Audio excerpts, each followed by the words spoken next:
Amén. Pues llegamos al centro de esta carta. Estamos ya en medio de la carta y aquí en capítulo 7, Pablo se detiene una vez más para hacer lo que ustedes ya saben, lo que ha hecho Pablo a través de todo este libro. Es abrir su corazón a los corintios, es ponerlo sobre la mesa y decir, aquí está. Este es mi corazón. Y para darles un poco de trasfondo, para que le entendamos bien este capítulo, tengo que mostrarles un mapa para que entiendan lo que ha sucedido. Entonces por ahí tenemos un mapa y ahorita está en inglés, pero más o menos las ciudades importantes creo que las puedes ver y leer, pero aquí vemos la ruta que tomó Pablo en su tercer viaje misionero. Ahora, durante ese tiempo, en Éfeso, Pablo escribió su primera carta. Entonces ahí puedes ver sale de Jerusalén, de Antioquía, y luego sube y llega a Éfeso. Y en esa carta les dice, en la primera carta, primera de Corintios, les dice que su plan era cruzar a Macedonia de Éfeso y de ahí ir a Corinto, y luego hacer otros recorridos y eventualmente regresar a Corinto para salir de ahí a Jerusalén. Ahora, si vas siguiendo las flechitas, ves que eso no ha pasado. Él mismo nos detalla eso en capítulo 1 y 2 de esta carta. Dice, ciertamente él cruzó, o sea, vamos a ver que él cruzó de Éfeso hacia Macedonia, fue a Corinto, pero si te fijas, ya no regresó. Durante esa visita él vio cosas totalmente fuera de orden, va a Corinto, ve estas cosas fuera de orden y eso después de haber recibido su primera carta. Ellos ya la habían recibido y ustedes que estuvieron aquí con nosotros saben que fue una carta muy fuerte, muy pesada. Los corrigió y les llamó la atención de muchas maneras. Entonces ellos ya tienen eso, ya saben de eso y él llega y ve que todo está en desorden. Ahora, todos los que somos padres entendemos lo que es instruir a nuestros hijos solo para ver que no nos hicieron caso, ¿sí? En ciertas cosas, ¿no? A veces le dices, haz esto y hacen como lo contrario.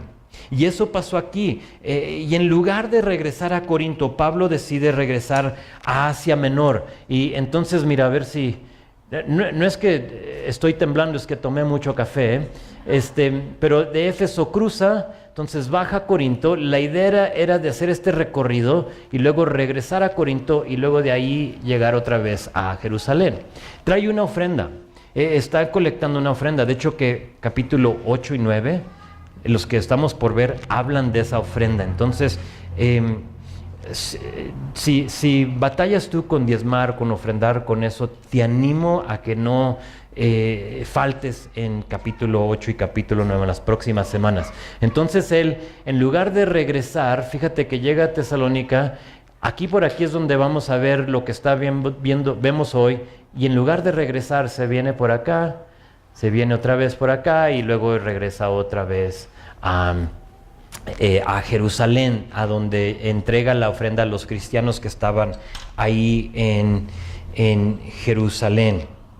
Ahora, es entendido que Pablo, después de esta visita a Corinto, la que ves aquí en el mapa, escribe una segunda carta que no tenemos registrada en la Biblia. Entonces, si es que así sucedió, lo que conocemos nosotros como Segunda de Corintios, lo que estamos estudiando aquí, realmente es Tercera de Corintios. Solo que no tenemos la segunda. Por algo, Dios no permitió que esa carta fuera preservada para que la leyéramos, pero, ¿sabes? Aquí en este capítulo tenemos el fruto de esa carta. Vemos lo que sucedió con esa carta. Lo que vamos a ver hoy es lo que pasó cuando esa carta es llevada a ellos y leída delante de la iglesia. Ahora, hubo dos reacciones posibles a esta carta. Una es que no han hecho caso y él se entera de que la iglesia sigue desordenada. O sea, así como él la encontró cuando él visitó, él les manda otra carta, ve que no ha pasado nada, no han hecho caso y pues sigue en desorden la iglesia. O también pudo haber sido que escuchan sus palabras y se arrepienten de lo que habían hecho. Y hoy, lo que vamos a ver hoy, capítulo 7, es ver que algunos, quizá no todos, pero algunos tomaron en cuenta sus palabras y se arrepintieron.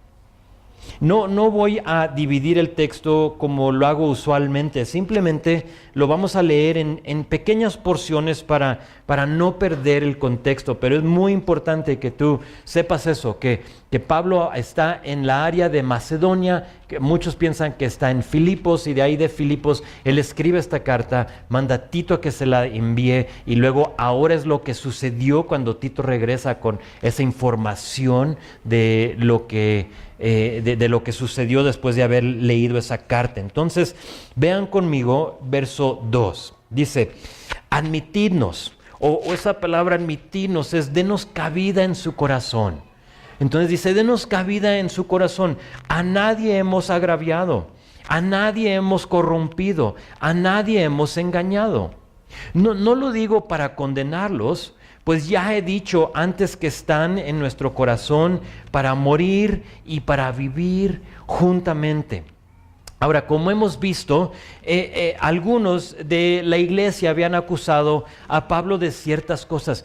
De todas las cosas que acusaron a Pablo de ser fraude y otras cosas, es que también había unos que lo acusaban que esta ofrenda que él estaba colectando para los de Jerusalén, que él se la quería quedar. O sea, que estaba trasquilando a las ovejas para quedársela, pero no sé si recuerdas, pero en 1 Corintios al final, ahí dice, ustedes escojan a uno que otro hombre, los que ustedes quieran, para que me acompañen.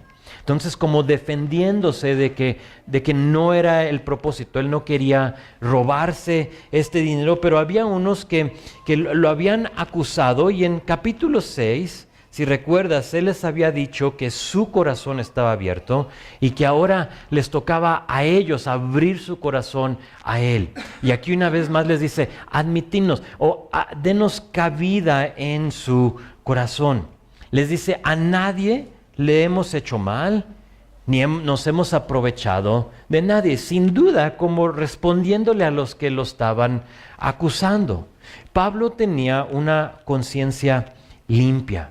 Y por lo tanto, él pudo decir unas cosas difíciles a ellos. Y cuando tú tienes una conciencia limpia, no tienes nada que ocultar, no tienes así como una doble vida, no eres una persona en la iglesia, pero en tu casa o con tus amigos eres otra persona. Entonces tú tienes el derecho a decir unas cosas difíciles o pesadas a la vida de otra persona. Ahora, mucho depende en cómo lo dices. Y ahorita veremos, por eso le di el título, es el fruto de hablar en amor. Porque la clave es tú hablar en amor. Y eso ha hecho Pablo. Les dice esto, fíjense, no lo digo para condenarlos ahí en versículo 3. O se puede decir, no les estoy diciendo esto para criticarlos. No los estoy criticando, y evidentemente Pablo había dicho cosas en esta segunda carta que no tenemos, que fueron fuertes y serias, pero lo dijo no para condenarlos, sino que para exhortarlos. Hay una gran diferencia, pero fíjate, aquí está el problema. Son pocos los que pueden recibir la exhortación sin considerarlo una condenación. Son pocos. O sea, ponte a pensar, a ninguno de nosotros nos gusta ser confrontado. O que te diga alguien que estás haciendo algo mal, o que no te salió bien algo, o que te llama la atención con algo. Si somos honestos, a ninguno nos gusta. No importa, o sea, puedo dar ejemplos, pero realmente no importa. Cuando alguien te llama la atención, en general no nos gusta, y por lo tanto es muy difícil hablar a la vida o al corazón de alguien. Eso estaba pasando aquí. Y como mencioné al principio, la reacción de ellos tenía el potencial de ser buena o de ser mala. O sea, les escribió algo y son cosas difíciles, son cosas fuertes. Y vamos a ver cómo reaccionaron. Para su sorpresa, la reacción, fue buena para muchos que leyeron o que escucharon esta carta. Vean lo que sigue. Dice, mucha franqueza tengo con vosotros. Mucho me glorio con respecto de vosotros. Lleno estoy de consolación. Sobreabundo de gozo en todas nuestras tribulaciones. En este caso, este es como el capítulo como de gozo y de éxito para Pablo, porque hubo algunos que se aceptaron. Y porque hubo algunos que aceptaron lo que él les había dicho, les dice aquí, me han nacido 4 sentimientos con su relación, con esta carta como ustedes la recibieron. Fíjate, dice, les tengo mucha confianza. Entonces, imagínate a aquellos que en un tiempo entra y está todo desordenado y ahora ve que recibieron sus palabras y ¿qué causa? Causa que ahora él tenga confianza en ellos. Y dice, les tengo mucha confianza.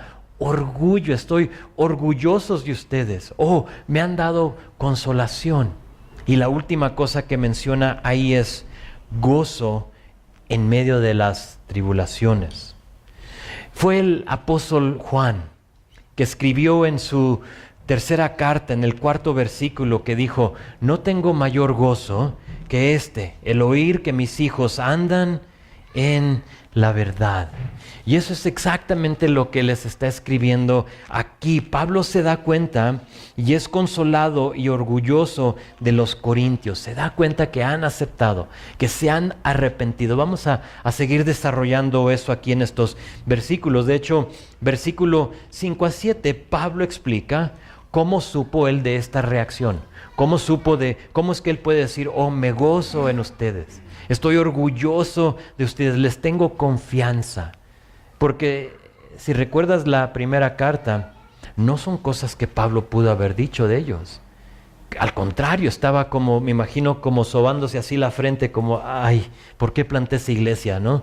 O sea, que nadie hace caso, están completamente fuera de orden, y aquí cambia todo. Nota las palabras que usa Pablo, o sea, me gozo, tengo confianza, orgulloso, estoy consolado por ustedes, y luego verso 5.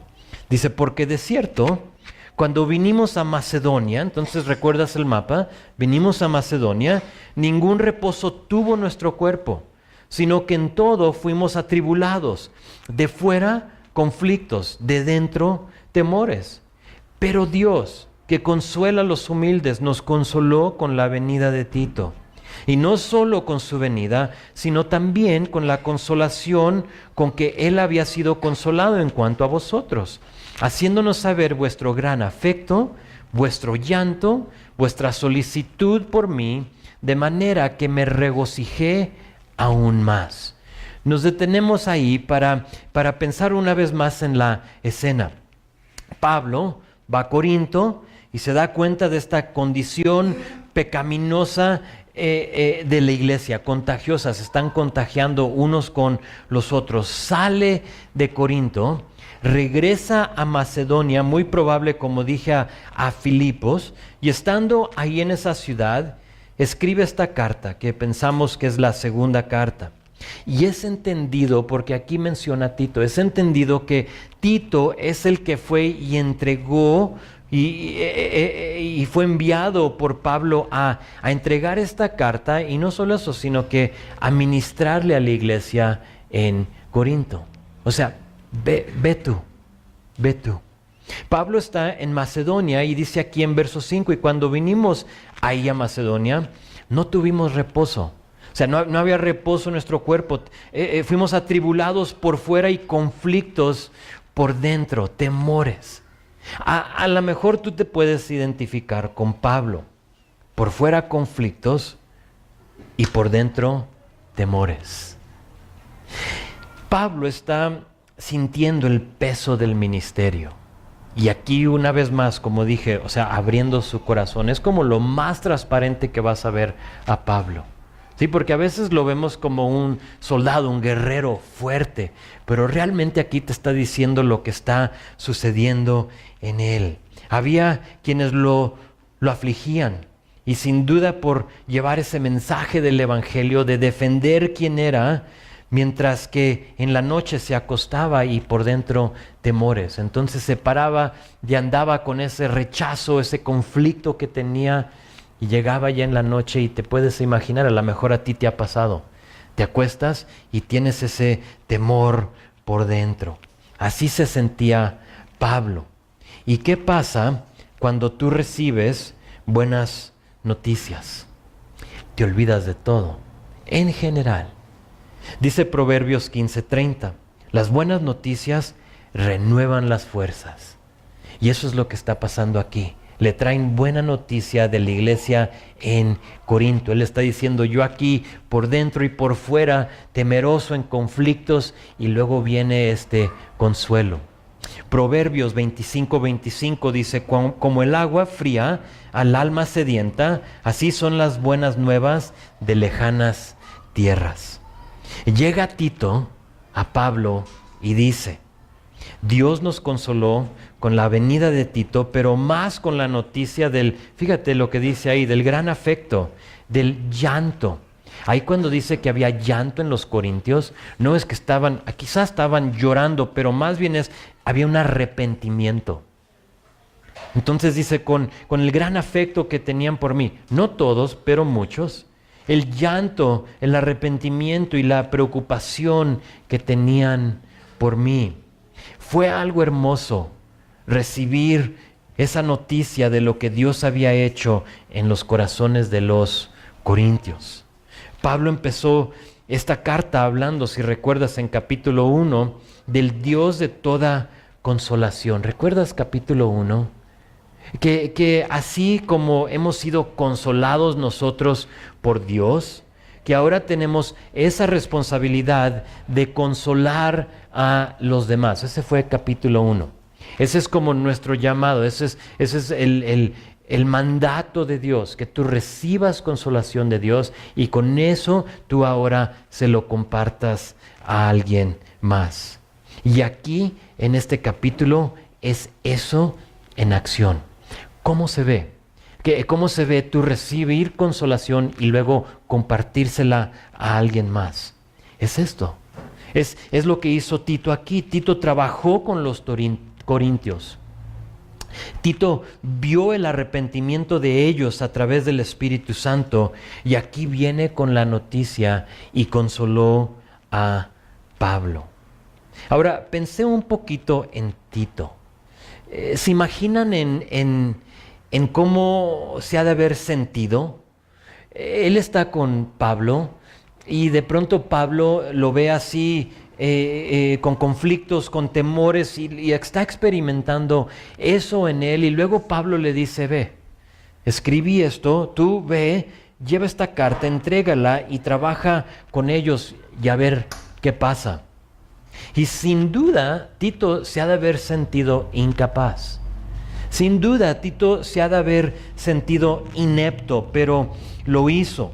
Y aquí Dios lo usó para traerle consuelo al apóstol Pablo. En general vemos de Pablo que nos ha traído a nosotros consuelo. No sé si has leído tú una de sus cartas, quizá una de sus oraciones y dices, híjole, qué consuelo me trae el apóstol Pablo con sus palabras, con lo que registró por nosotros. Pero aquí es lo contrario.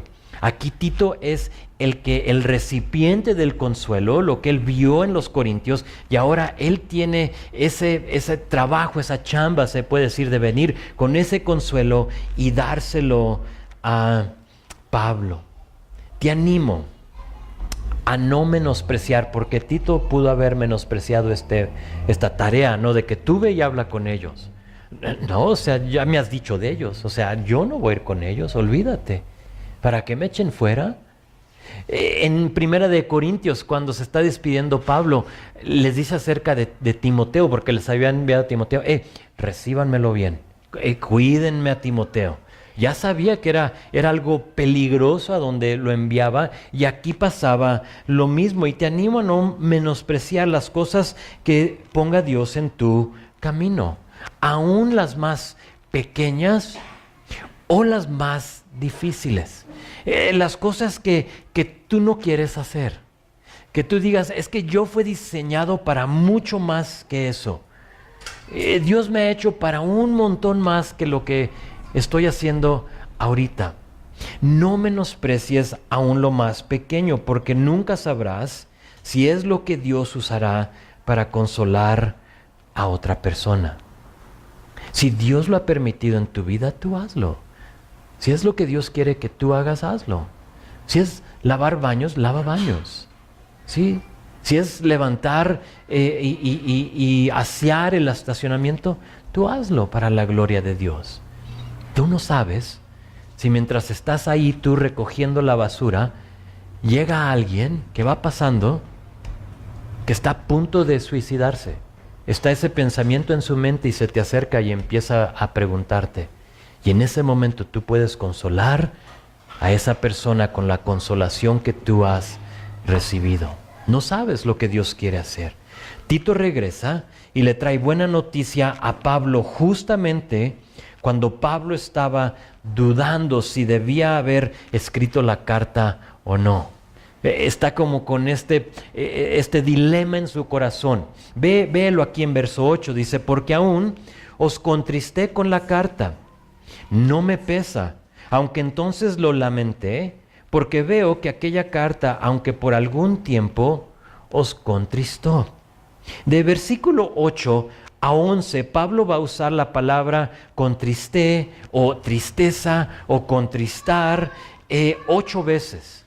8 veces en esos versículos, de versículo 8 a 11. Y esa palabra contristar o tristeza es simplemente afectar con tristeza o hacer que uno se sienta incómodo. Es lo que es eso, es contristar, es que lo que tú digas incomode a otra persona. La carta que Pablo envió tenía el potencial de incomodar a los corintios y por lo tanto Pablo está diciendo aquí, ¿la mando o no la mando?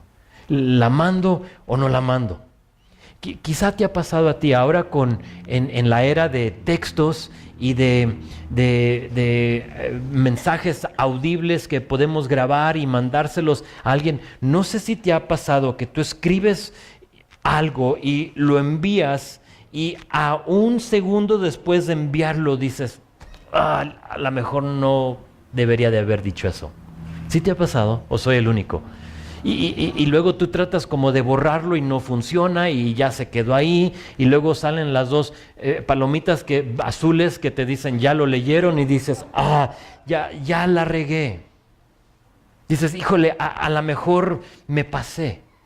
A lo mejor fue algo muy severo o algo muy duro o algo muy fuerte.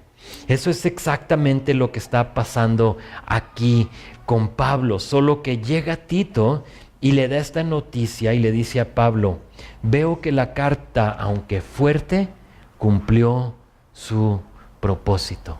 Sí fue algo muy difícil. Y él aquí ves esa batalla, esa lucha que tiene en él. Híjole, como que por un momento me pesó. O sea, lo lamenté haber escrito esto. Pero tenemos que recordar que Pablo lo ha escrito en amor. Entonces Pablo, con una conciencia limpia, en amor, escribe esto y viene la noticia y le dice, hey, fue bien recibido. Es bueno el propósito, lo que tú hiciste fue algo bueno. Y luego nos dice cuál fue el propósito. Vean versículo 9. Dice, ahora me gozo, no porque hayáis sido contristados o incomodados, sino porque fueron contristados para arrepentimiento. Porque habéis sido contristados según Dios para que ninguna pérdida padecieran por nuestra parte. Porque la tristeza que es según Dios produce arrepentimiento para salvación. O esa palabra salvación no la confundas, es liberación, es lo que es. De que no hay que arrepentirse, pero la tristeza del mundo produce muerte. Verso 11, porque he aquí esto mismo de que hayáis sido contristados según Dios, ¿qué solicitud produjo en vosotros? ¿Qué defensa? ¿Qué indignación? ¿Qué temor? ¿Qué ardiente afecto? ¿Qué celo? ¿Y qué vindicación? En todo os habéis mostrado limpios en el asunto. Ahora fíjate, clave a verso 12. Así que, aunque os escribí, no fue por causa del que cometió el agravio, ni por causa del que lo padeció, sino para que se os hiciese manifiesta nuestra solicitud que tenemos por vosotros delante de Dios. Aquí en estos versículos, son 4 versículos, tenemos un solo pensamiento, pero en ese solo pensamiento Pablo lo como que está aprovechando para decir 2 cosas. La primera cosa es que hay una tristeza, fíjate en versículos 9 y 10, que te lleva a arrepentimiento y te libera. Mientras que hay una tristeza sin arrepentimiento que te lleva a la muerte. Es una gran diferencia y lo voy a explicar para que nadie salga de aquí con la duda de qué se está diciendo. Por ejemplo, si tú le preguntas a un ladrón que asaltó un banco, pero que fue capturado y ya está en la cárcel, entonces tú puedes platicar con él y llegas ahí a la cárcel, quizás le estás ministrando, ¿no? Y llegas y tú le preguntas a ese ladrón si lamenta haber robado aquel banco, te va a decir que sí. Pero es muy probable que te va a decir que sí porque lo pescaron. Sí, o sea, lo lamento. Si lo pudo haber robado exitosamente, creo que no lamentaba nada. ¿Sí estás conmigo? O sea, es como que, pues sí lo lamento porque estoy aquí. Esa es tristeza que produce muerte. No ha habido arrepentimiento en esa persona. Dice, sí, estoy triste, pero estoy triste porque estoy en la cárcel. No estoy triste de lo que he hecho. Pero si tú hablas en amor con alguien que está en pecado y se arrepiente, o sea, tú tienes lo que hizo Pablo aquí, confrontó a los corintios en pecado. Y tú los confrontas y se arrepienten, o en otras palabras, se arrepienten juntamente con un cambio de conducta, porque eso es lo que significa el arrepentirte, ¿eh? Lo contrario es solamente lamentar, o sea, lamento haber pecado. Pero el arrepentimiento es cuando tú lo aceptas y luego ves un cambio de conducta. En ese momento sabes que esa es el arrepentimiento para salvación o para liberación. Es la diferencia. Y creo que todos nos hemos dado cuenta que el aceptar a Cristo no significa que vas a parar de pecar. Todos seguimos pecando. ¿De acuerdo? Pues, sí, ¿verdad? O sea, soy el único. Bueno, por lo menos yo sigo pecando. Ninguno de nosotros ha dejado de pecar, pero fíjate, clave. No hemos dejado de pecar, pero nuestra respuesta a ese pecado es lo que sí debe cambiar. Es esa respuesta. En un tiempo yo pecaba y no me importaba. De hecho, me gustaba. Por eso lo hacía. Pero llegó un cambio en mi vida en el cual ya esa no era la situación. Ya ahora con cada pecado hay una convicción de ese pecado. Hay como lo que oró David, o sea que el Espíritu nos convenza de nuestro pecado. Y eso es lo que empieza a suceder en nosotros.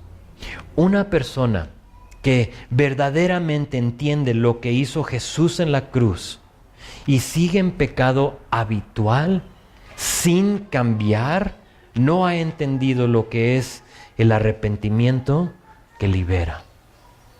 No lo entiende. No lo ha entendido. Dijo un pastor, el arrepentimiento no es el fundamento de nuestra salvación, pero es parte de y condición necesaria de ella. Es decir, no puedes ser el beneficiario del perdón sin arrepentirte.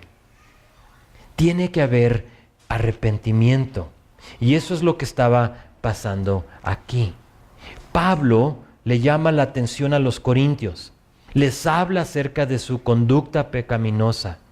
Ellos, ¿qué pasa en ellos? Se entristecen, ¿sí?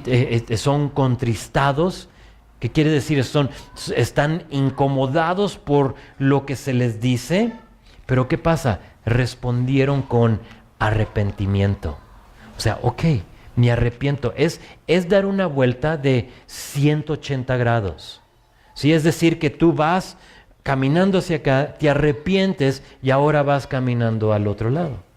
¿Sí? Eso es el arrepentimiento. Muy diferente al ladrón que se entristeció porque lo pescaron y no porque lo hizo. ¿Sabes que el ladrón se arrepintió cuando dice, oh, me arrepiento de haber robado el banco?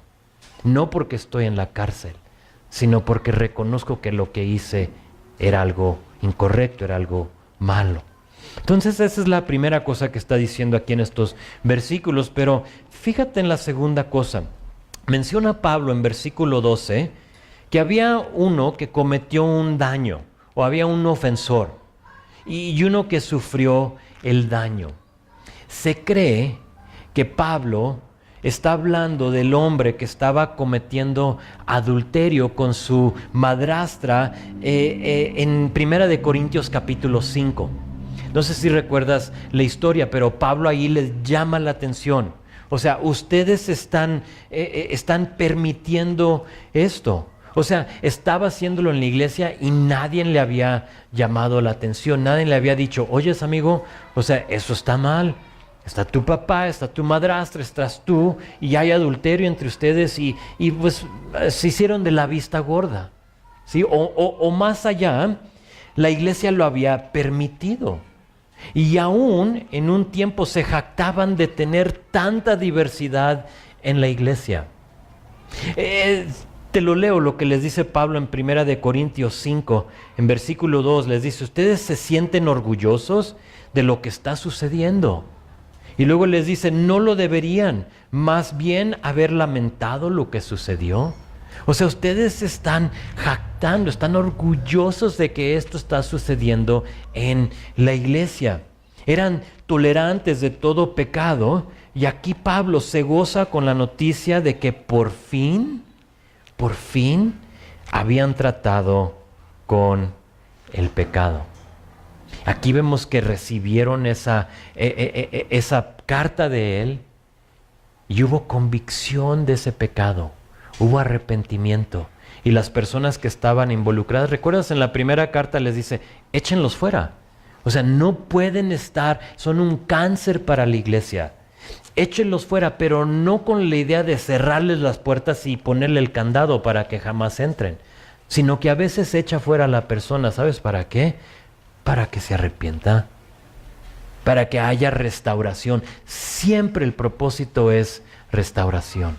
Gracias a Dios en el tiempo que hemos estado aquí no hemos tenido que, de hecho miento, sí tuve que decirle a una persona que ya no regrese. Y fue, creo, lo más difícil que he tenido que hacer aquí en mis 5 años. Pero, ¿sabes? Esa persona se fue. Y quería hacer exactamente algo muy similar a esto.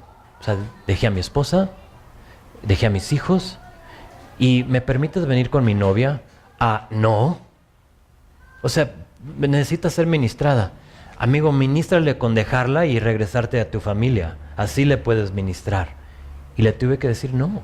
O sea, no eres bienvenido aquí en esta iglesia con tu novia, sabiendo que aquí abandonaste a tu familia, a tu esposa y a tus hijos. Pero sabes que después de un tiempo, esa familia fue restaurada. Entiendo que ya ahora ya están en otro estado y que están bien, pero a veces eso tiene que suceder y aquí es lo que estaba pasando. Pablo no estaba resaltando esa circunstancia, sino que la estaba usando para decir, miren lo que ha sucedido, ustedes se han arrepentido, ha habido cambio en la iglesia en Corinto y eso me anima, estoy orgulloso de ustedes. Y sabes, para un pastor, quizá para un padre, no hay nada más gratificante que ver ese cambio en una persona. En ver a una persona en pecado y luego le compartes, le dices lo que dice la Biblia y ves ese proceso de arrepentimiento en ellos, ves ese quebrantamiento de corazón y ves lo que Dios está haciendo en ellos y luego se acercan una vez más y ves que todo ha cambiado en su vida. Y antes de seguir con versículo 13, quiero hacer mención de esto, porque a lo mejor estoy hablando de ti. A lo mejor tú te encuentras en ese lugar y te tengo que decir que nunca es muy tarde para cambiar. En este caso, han pasado meses, ha pasado un buen tiempo de cuando Pablo primero escribió esa carta de echarlo fuera, siguiendo en ese pecado, a cuando hubo ese arrepentimiento, pero por fin Pablo está viendo los resultados. Y quizá hay personas que te aman, y quizá hay personas que te están confrontando de las cosas que tú estás haciendo. Y hasta este momento solo te ha incomodado. A lo mejor te ha frustrado y no te gusta. O a lo mejor te da vergüenza, pero no ha habido arrepentimiento. Hoy puedes tomar esa decisión de arrepentirte y alejarte de ese pecado. Sea lo que sea, no importa lo que sea. Hoy puedes cambiar tú eso. Te tengo que decir que no eres un caso perdido. No eres. Quizás se va a tardar un tiempo, pero no eres un caso perdido. Y Pablo sin duda sentía que este era un caso perdido. Y por lo tanto, conflictos por fuera, temores por dentro, se acostaba pensando en ellos, se paraba y otra vez en la mente los corintios. Y luego pronto trae esa noticia a Tito y es consolado por ella. Ahora nos quedan 4 versículos. Vean versículo 13.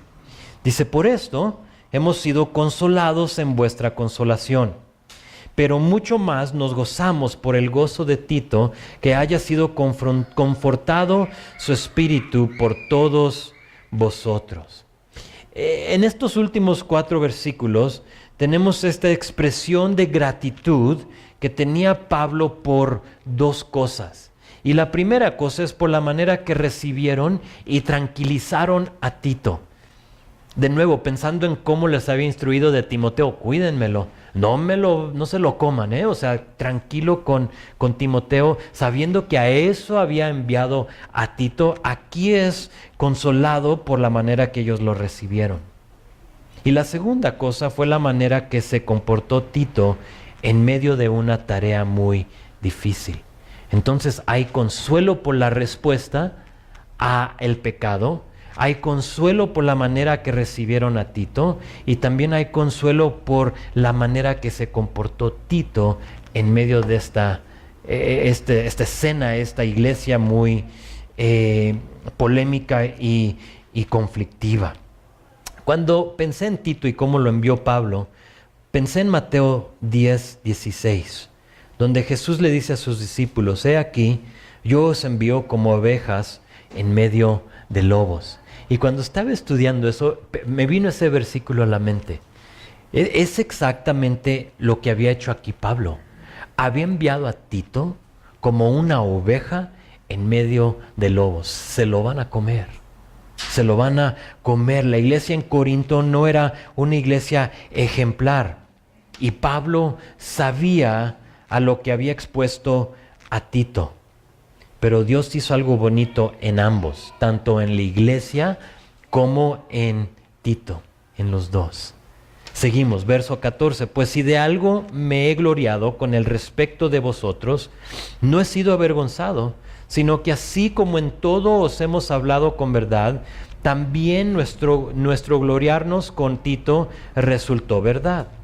Y su cariño para con vosotros es aún más abundante cuando se acuerda de la obediencia de todos vosotros, de cómo lo recibieron con temor y temblor. Luego versículo 16, me gozo de que en todo tengo confianza en vosotros. Vamos a terminar hoy viendo una última frase que se encuentra en versículo 14. El contexto es ese, les está diciendo me glorio, me gozo más bien en que ustedes lo recibieron bien, pero también me gozo en que Tito pues no se rajó, sino que no tiró la toalla. No fue como Jonás, ¿no? Que enviado a Nínive, pero se va a otro lugar. No, Tito dijo: bueno, me envías y voy. Y ese es el contexto, pero noten lo que dice Pablo en versículo 14. Dice, no he sido avergonzado. Dice, sino que así como en todo os hemos hablado con verdad. Así como en todo os hemos hablado en verdad o con verdad. Hay muchas cosas que hemos visto en la iglesia de Corinto que dan vergüenza. Esta era una iglesia que trató de mezclar lo mundano con lo santo. Y por lo tanto, por eso permitían cosas como lo que veíamos en capítulo 5 de la primera carta.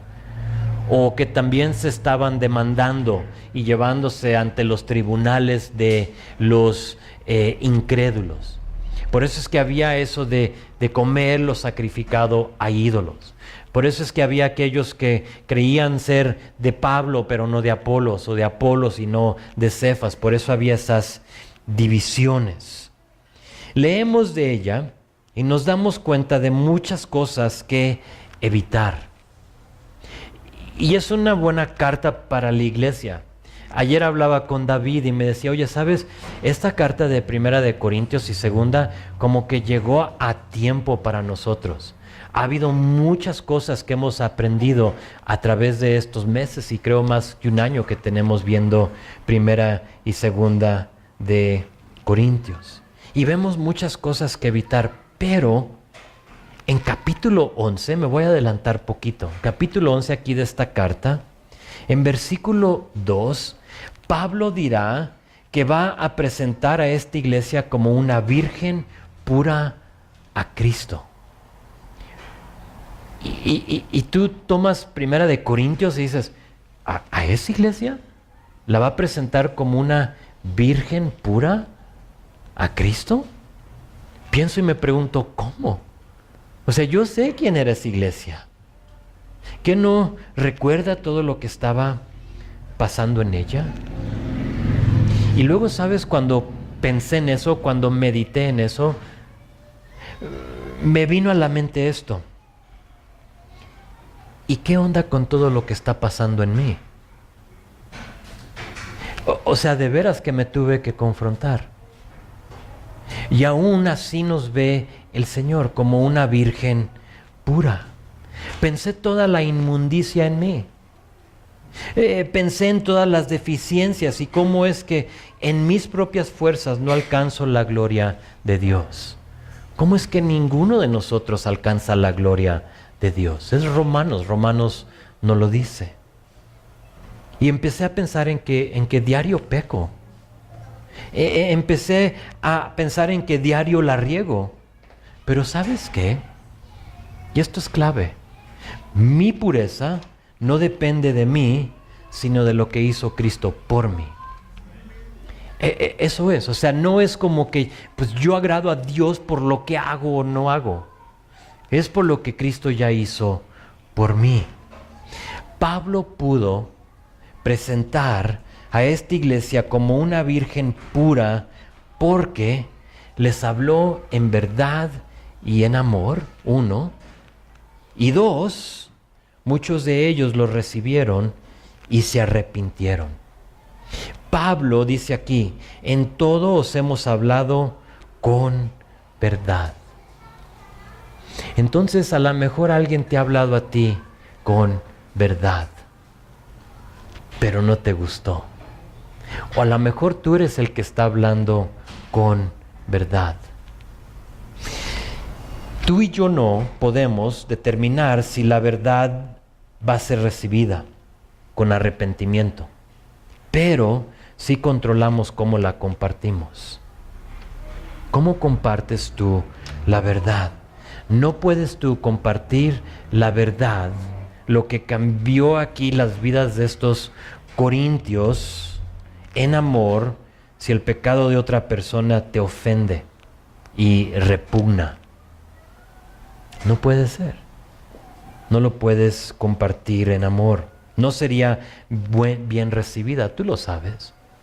Y necesitamos pedirle a Dios que nos dé corazones quebrantados por la persona o la pareja o quien sea por el pecado de ellos.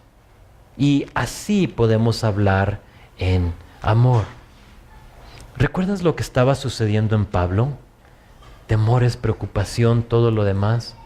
Era por la condición de la iglesia en Corinto. Y eso debe de suceder en nosotros. Sin duda, nosotros tenemos la verdad en nosotros. Sabemos lo que es que aquel pecador necesita, ¿verdad? Pero ¿cómo la compartes? ¿En amor o como fariseo? Necesitamos ser aquellos que la comparte en amor. Si te describe a ti, porque muchos tienen verdad, pero no amor. Y es importante que tengamos las dos cosas. Y te describe a ti, te voy a animar a orar, a pedirle a Dios que cambie tu perspectiva para poder decir lo que dijo Pablo. Fíjate en verso 16. Dice, estoy muy feliz porque tengo plena confianza en ustedes. Para que tú puedas decir eso de alguien, necesitas haberle compartido en amor. Y verás lo que Dios hará en la vida de esa persona. Ahora dije que no solo fue compartir en amor, sino que se recibió con arrepentimiento. Y los de la iglesia en Corinto, muchos de ellos recibieron la palabra, lo que estamos viendo aquí en capítulo 7, y fueron y se arrepintieron de lo que estaban haciendo. Y nace una pregunta: ¿cómo sabes si ha habido arrepentimiento en tu vida? Y es muy simple, pero te lo voy a dejar como tarea. Y lo salté a propósito. A lo mejor dijiste, ¿por qué no habló de ese versículo? Pero salté versículo 11 a propósito. Véelo conmigo ahí, lo vamos a leer una vez más. Dice, tan solo miren lo que produjo en ustedes esa tristeza que proviene de Dios. Entonces, aquí está el resultado del arrepentimiento en la vida de estas personas. Tal fervor, tal ansiedad por limpiar su nombre, tal indignación, tal preocupación, tal deseo de verme, tal celo y tal disposición para castigar lo malo. Y luego dice, ustedes demostraron haber hecho todo lo necesario para corregir la situación. Si te interesa saber cómo es que puedas saber tú si hay arrepentimiento en tu vida, te dejo como tarea buscar las 8 cosas que menciona Pablo como resultado del arrepentimiento. Tú en tu tiempo en tu casa puedes preguntarte si eso es evidente en tu vida y sabrás si ha habido arrepentimiento en ti. Nota nomás una de ellas, tal deseo de verme. O sea, eso era algo que había cambiado, porque muchos de ellos, en lugar de querer ver a Pablo, ¿qué hacían? Hablaban mal de él, quizás se escondían de verlo. No había algo contra Pablo de él, pero el arrepentimiento produjo el deseo de ahora ver a Pablo. Hubo un cambio en su vida. Entonces tú puedes tomar ese versículo y ver y examinar tu vida y ver si ha habido arrepentimiento en ti.